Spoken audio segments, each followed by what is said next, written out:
Alors bonjour à toutes et à tous, j'espère que vous allez bien. Ici nous sommes à Lomé, au Togo. Cette vidéo vise à répondre à une question qui revient dans les commentaires ces derniers temps.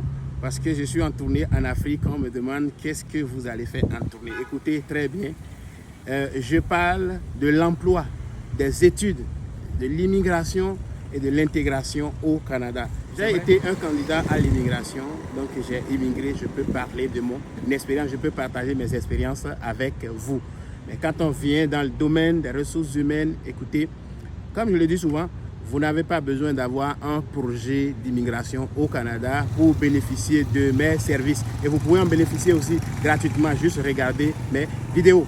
Vous avez une entreprise, peu importe le nombre d'employés que vous avez, sachez ceci, pour être aujourd'hui compétitif, vous devez avoir une saine gestion des ressources humaines. Vous devez développer une saine gestion des ressources humaines. Et de ces choses-là, c'est de ces choses-là que je parle souvent, la gestion des ressources humaines.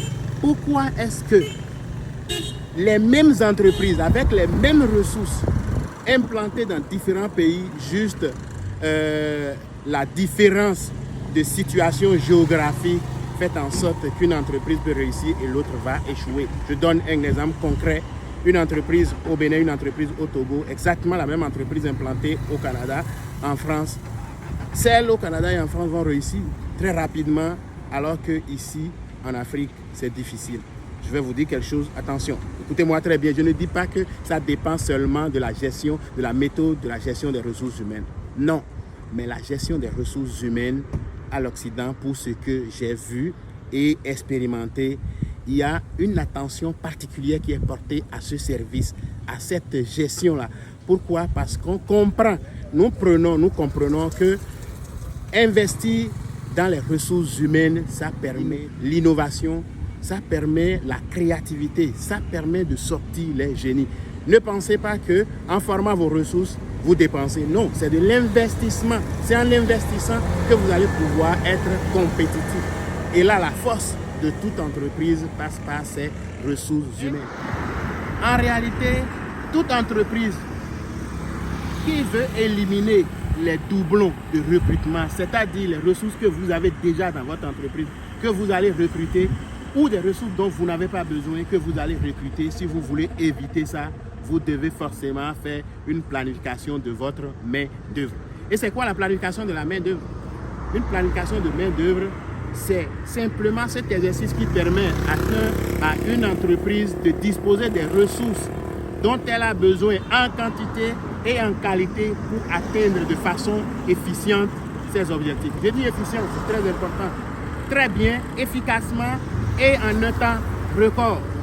Et voilà, on n'a pas besoin d'avoir un gros chiffre d'affaires avant de faire la planification, de songer à la planification de votre main-d'œuvre. Peu importe la taille de votre entreprise, vous pouvez vous prêter à cet exercice. Vous voulez planifier votre main-d'œuvre, vous voulez savoir quelles sont les compétences qui sont déjà dans votre organisation, vous voulez savoir quelles sont ces compétences qui sont dédoublées. Donc si vous voulez vraiment éliminer la redondance, vous voulez éviter la redondance des tâches dans votre organisation, il faut faire une planification de main-d'œuvre.